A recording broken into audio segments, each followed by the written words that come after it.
Accused of murdering her spouse, Sandra Garner found herself imprisoned, seemingly marking the conclusion of this high-profile crime. However, she remained steadfast in her denial, asserting her innocence and pointing the finger at her money-driven son as the true perpetrator. He, she claimed, was willing to go to any lengths to secure the inheritance. The question lingered: who was truly responsible for the death of John Garner? Call. On January 2, 2018, at 12:45 a.m., a distress call reached the police department in the small town of Maypearl, Texas. The caller was a frightened 55-year-old woman named Sandra Garner. She informed the dispatcher that her husband had been shot. "Dispatcher, what happened?"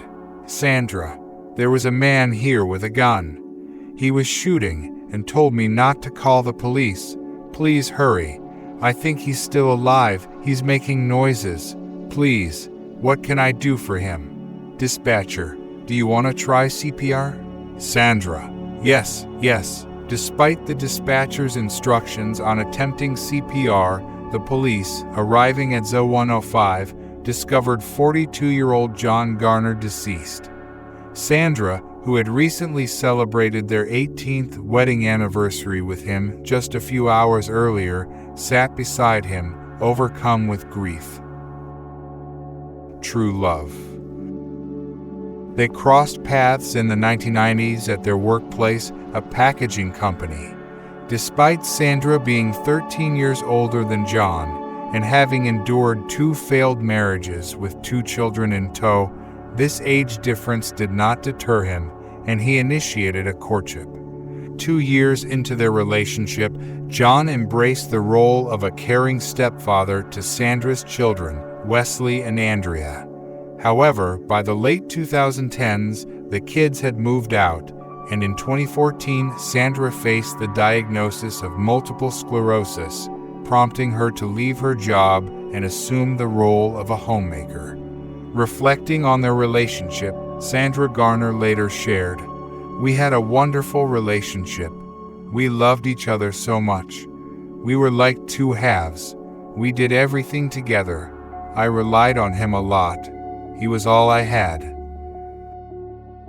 A little about the victim.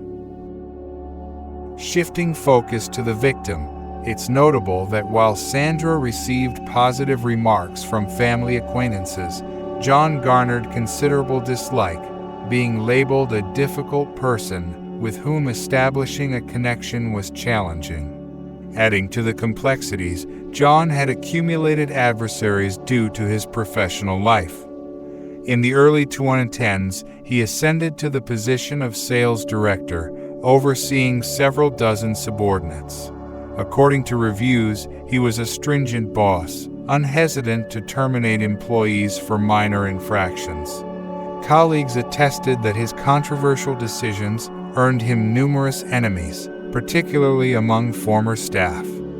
This might explain why John, always conscious of potential threats, carried a firearm. Regrettably, this precautionary measure failed to save him in the end. Mass killer. Recounting the harrowing incident, Sandra asserted that she was peacefully asleep beside her husband when the abrupt sound of gunshots jolted her awake. According to her, the assailant was a tall figure donned in a mask, brandishing a flashlight in one hand and a firearm in the other. Startled, Sandra screamed and implored him not to harm her. "Stop yelling, you CSA. I'm not here because of you, but only because of this asshole who ruined my life by firing me for nothing," retorted the criminal callously. "I lost everything because of him, my house, my wife, and my kids. Where do you keep your money?" Sandra rose and guided the intruder to the family's safe, notable for its distinctive feature, a bright internal light. Capitalizing on this knowledge, she swiftly opened the safe door, attempting to discern the intruder's identity. The eyes, she recalled, seemed vaguely familiar. In the meantime, the perpetrator extracted $18,000 in cash from the safe, and then directed Sandra into the bathroom. He instructed her to count to 100, issuing a chilling threat to come back for her should he detect the sound of a police siren before making his escape. Interrogation of the son. Examining Sandra's account with objectivity, it appears to resemble, at best, a script for a low-budget movie. Particularly amusing is the part where the assailant claims to have once worked for John. Unsurprisingly, virtually no one lent credence to her narrative. Even Sandra's own son, Wesley Miller, did not stand by her side. In the initial interrogation, he openly placed the blame on his mother, wearing a smirk as he disclosed the location of the murder weapon to the detectives. "Lieutenant, were you in the house that night?" Wesley: "Yes, until 7 p.m. "Lieutenant, what are your thoughts on what happened?" Wesley: "Smirks hate to break it to you, but it's pretty clear it was my mother. I don't get why she did it though." Lieutenant: "Why do you say that?" Wesley: "Consider, for instance, the dogs John had. Why didn't the neighbors hear them barking? How did the perpetrator enter the house? My stepfather had plenty of enemies, and he always secured his doors. You can't just stroll into the house. How did the killer manage to infiltrate without waking them up?" Lieutenant: "Do you know anything about the firearms your mother possessed?" Wesley Miller: "She kept a gun in her purse or under the car seat." Revolver. Following the conversation with Wesley, detectives proceeded to search the Garner residence, uncovering 49 handguns and 12 rifles. Given that the murder weapon was identified as a .38 caliber revolver, similar to the one gifted to Sandra by John for her birthday, efforts were made to locate it. However, it proved elusive. Subsequently, the police conducted a search of Sandra's red Ford Mustang, finding it to be empty. During a second interview with Wesley, he maintained that the revolver was likely in the car, suggesting that the initial search may not have been thorough enough. Acting on this information, the police returned the following day for a second search of the Mustang. Beneath the seat, they discovered a bag containing Sandra's revolver. Notably, the weapon was wrapped in a wet towel, displaying visible signs of rust. While one officer asserted that the location had been examined the day before and found to be empty, other officers were less emphatic. Nonetheless, upon thorough examination, it became evident that this revolver matched the characteristics of the murder weapon. Evidence.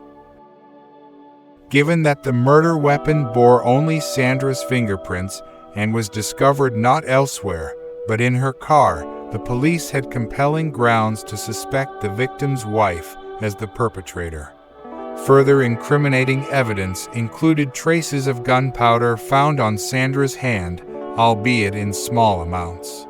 Additionally, her tablet's browser search history raised suspicions, featuring inquiries such as how to kill someone in their sleep or how to commit a crime and stay uncaught. Consequently, on March 21, 2018, Sandra faced charges of first-degree murder. Trial. The trial commenced with the prosecutor, Lindy Beatty, openly deriding Sandra's account of events. Who, planning to commit murder, arrives at the scene without a weapon of their own.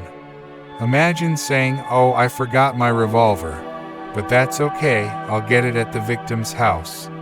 The perpetrator then selects the defendant's revolver out of 60 pistols and shotguns. Or how do we explain the killer's 10-minute conversation with Sandra, detailing his motive and politely touring the house? There's logic in the prosecutor's words, but a careful examination of the evidence against Sandra reveals its ambiguity. The primary evidence in the case was the gunpowder residue on Sandra's hand. However, the traces were so minimal that they could have originated during John's cardiopulmonary resuscitation. Additionally, it should be noted that Sandra was in close proximity to her husband at the time of the shooting. The second significant piece of evidence, the tablet, cannot be deemed reliable. It lacked password protection, and the search queries were made 4 days before the murder between 11 p.m. and 11:30 p.m. Sandra consistently went to bed between 9:30 p.m.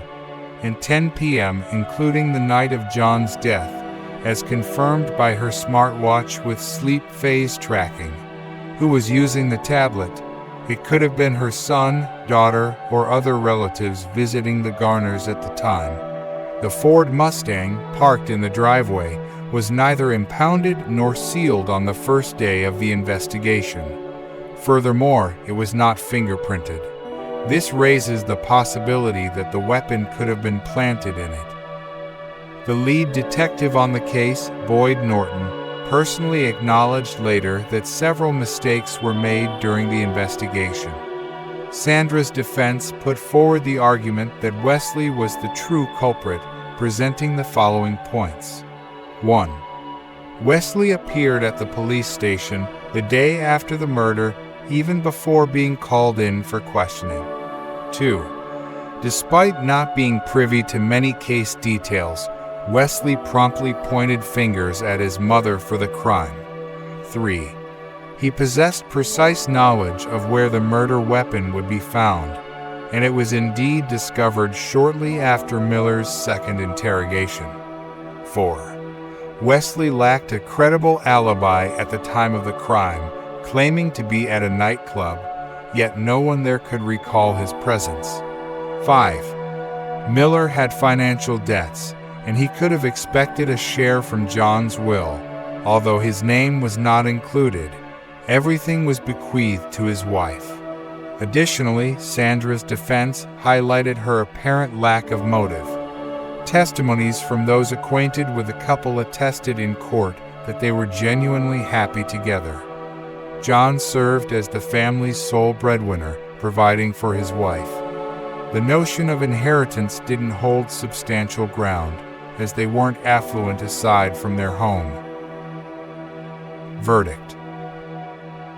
Even the prosecution admitted that Wesley's behavior raised suspicions, though the police asserted he was never considered a suspect. Prosecutor Lindy Beatty dismissed him as not smart enough to orchestrate such a crime. The trial spanned 2 years, during which Sandra endured imprisonment. In the final session in 2020, the jury, deliberating for 3 hours, declared the woman not guilty. Following her release, Sandra relocated to a neighboring town, residing with her daughter Andrea. Both women have severed ties with Wesley, who was never charged in connection with his stepfather's murder. He doesn't deserve to be a part of my mother's life anymore. As far as I'm concerned, I don't have a brother anymore, remarked Andrea. Sandra's sentiments were less resolute. When questioned about her feelings toward her son, she remarked, "I do, but not like I used to. We haven't spoken to him once since. What he did was very painful and hurtful. It's his choice. I can't understand why he did what he did." As of today, the murder of John Garner remains unsolved. I hope you liked this story. Please don't forget to leave a comment sharing with your thoughts below. Give a thumbs up this video, and remember to hit that subscribe button to stay tuned for more captivating stories. Thank you for joining us on this remarkable journey, and we'll see you in the next video.